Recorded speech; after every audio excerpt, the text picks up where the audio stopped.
আসসালামু আলাইকুম বন্ধুরা, সবাই কেমন আছেন? আপনাদের দোয়ায় আমিও অনেক ভালো আছি।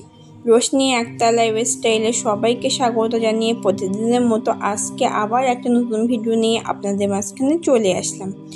এই যে সকালবেলা উঠে পড়লাম, উঠে কিছু জামা কাপড় ছিল, ভাবলাম সেগুলো আগে তারপর জলে চটকিয়ে নিয়ে সুন্দর করে পুকুর থেকে ধুয়ে নিয়ে আসবো। যেহেতু আমি জামা কাপড় পুকুরে ধুলে কি হয়, একটু তাড়াতাড়ি হয়ে যায়, সেই জন্য সকাল সকাল উঠে পড়লাম। উঠে জামা কাপড়গুলো এই যে ধুয়ে নিচ্ছি। গোসলখানা থেকে চটকিয়ে সুন্দর করে কেচে পুকুর থেকে ধুয়ে নিয়ে আসবো। শুধু পুকুর থেকে জামা কাপড়গুলোই ধুয়ে, আর কিছু করি না। গোসল কিন্তু আমি কলেই করি। গোসলখানা মানে জল প্রচুর গরম, শীতকালে তখন গোসলখানায় গোসল করা হয়, আর তাছাড়া আমি গোসলখানায় গোসল করি না। জল প্রচুর গরম, ওই গরম জলে গোসল করলে না শরীর আরও গরম হয়ে যায়, মাথা যন্ত্রণা হয়, সেই জন্য গোসল করি না। কালকে আমি বাড়িতে ছিলাম না, একটু বেরিয়েছিলাম, সেই জন্য অনেকগুলো জামা কাপড় হয়েছে। সেইগুলো ভাবলাম যে জামা কাপড়গুলো সকালবেলা উঠে আগে সুন্দর করে পরিষ্কার করে নিয়ে তারপরে অন্য কাজ করব। এর মধ্যে কিন্তু আমার ঘর বাড়ি ঝাড়ু দেওয়া হয়ে গেছে, সেগুলো আপনাদের সঙ্গে আর শেয়ার করা হয়নি।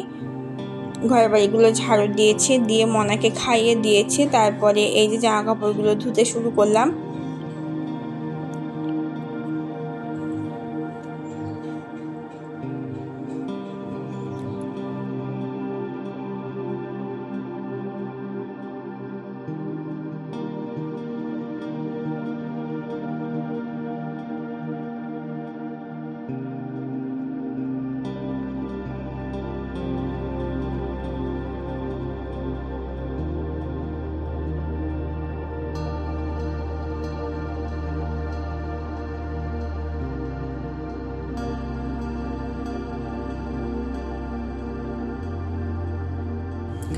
এই জামা কাপড়গুলো একটু না ঘামের গন্ধ ছিল, সেই জন্য ভাবলাম একটু এই গোসলখানা থেকে একটু কেচে নিই, তাহলে ভালো হবে।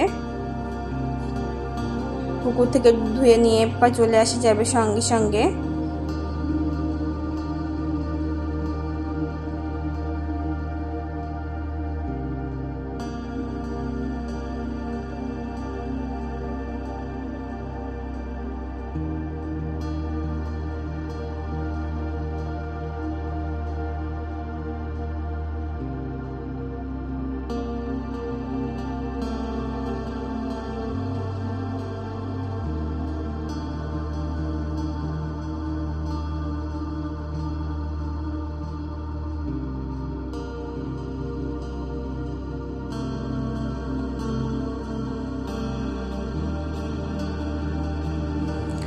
জামা কাপড়গুলো কাচা হয়ে গেছে, এবার পুকুর থেকে ধুয়ে নিয়ে আসব।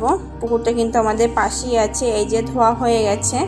আর এগুলো কালকে কেচেছিলাম, সেই জামা কাপড়গুলো ভিজে ছিল, সেগুলো একটু ছাদে দেবো।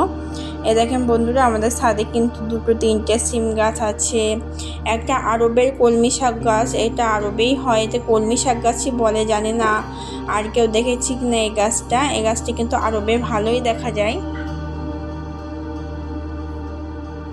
এই শাকগুলো কিন্তু খাই, অল্প কটা পাতা বলে সেই জন্য খাওয়া হচ্ছে না, বেশি ডোকা ছাড়লে তখন খাওয়া হবে। খুব ভালো লাগে এই শাকগুলো খেতে। আর একটা পুঁইশাক গাছ আছে, সেই পুঁইশাক গাছে পুঁইশাক আমরা কেটে খেয়ে ফেলেছি, অনেকগুলো হয়েছিল। ডোকা কেটে খাওয়ার পরে দেখছি গাছটা কেমন যেন ঝিমিয়ে যাচ্ছে। এই গোড়ায় দুটো সার দিলে আবার কচাবে। আর একটা সিম গাছ আছে। এবার জামা কাপড়গুলো মেলে দিয়ে নিই। এই যে ভিজে জামা কাপড়গুলো মেলে দিচ্ছি।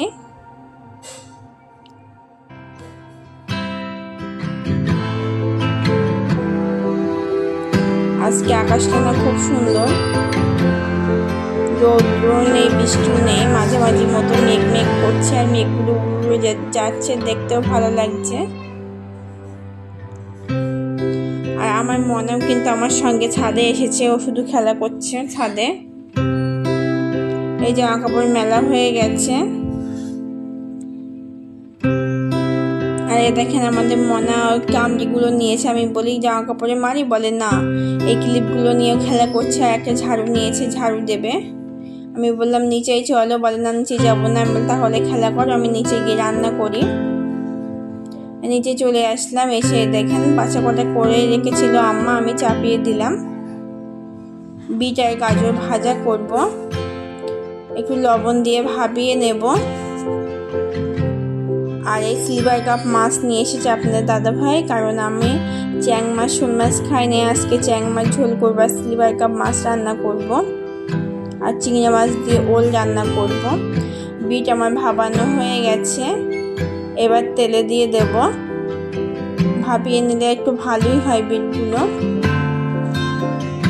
তারপরে কচা কাঁচা লঙ্কাও দিয়ে দিয়েছি, তারপরে একটু হলুদ দিয়ে দেব, লবণ তো দেওয়াই ছিল। আর বলছিলাম না বন্ধুরা, চ্যাং মাছ ছিল আমাদের পুকুরেরই চ্যাং মাছ এগুলো।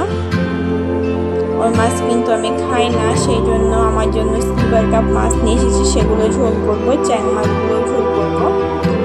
এই যে অনেকে চ্যাং মাছগুলোকে ল্যাটা মাছও বলে, আমাদের এদিকে চ্যাং মাছ বলে, সেই জন্য চ্যাং মাছই বললাম। এই যে মাছগুলো ভেজে নিচ্ছি, চ্যাং মাছও ভাজা হয়ে গেছে, আমার মাছগুলোও ভাজা হয়ে গেছে। প্রথমে আমার মাছগুলো ঝোল করে নেব। একটু তেল, পেঁয়াজ, একটু টমেটো, আদা, রসুন দিয়ে সুন্দর করে মশলাটা কষিয়ে নেব। আমি কিন্তু কাঁচা লঙ্কার ব্যবহার করেছি, আমি সব তরকারিতেই কাঁচা লঙ্কা ব্যবহার করি, মাংস ছাড়া সব তরকারি কাঁচা লঙ্কা দিয়ে আমরা খাই। এই কাঁচা মাছ ছিল কিছু, সে মাছগুলোকে সুন্দর করে কষিয়ে তারপরে ভালো মাছ দিয়ে রান্না করলাম। মাছ আমার ঝোল করা হয়ে গেছে, বিটকপি ভাজা হয়ে গেছে। এই যে ওলটা এবার রান্না করলে হয়ে যাবে। আজকে দুপুরে আমাদের এই মেনু, দুরকম মাছ ঝোল, বিটকপি ভাজা আর ওলের তরকারি, চিংড়ি মাছ দিয়ে ওল। জানি না এই মাছটা আমি কেন খেতে পারি না, আমি ছোটবেলা থেকে অনেক রকম মাছ খাই না, খেলে না কেমন গা গোলায় আমার। খাওয়া দাওয়া করে কিছু জামা কাপড় আছে, সেগুলো ভাঁজ করব। আজকে আমার ভিডিওটা কেমন লাগলো সবাই কমেন্টে জানাবেন। ভিডিওটার মধ্যে যদি কোনো ভুল ত্রুটি হয়ে থাকে ক্ষমা দৃষ্টিতে দেখবেন। সকল বন্ধুরা নতুন আছেন, আমার চ্যানেলটা কোনো সাবস্ক্রাইব করেনি, সাবস্ক্রাইব করে আমার পাশে থাকবেন। সবাই ভালো থাকবেন, সুস্থ থাকবেন। পরবর্তী ভিডিওতে আবার দেখা হবে। আল্লাহ হাফেজ।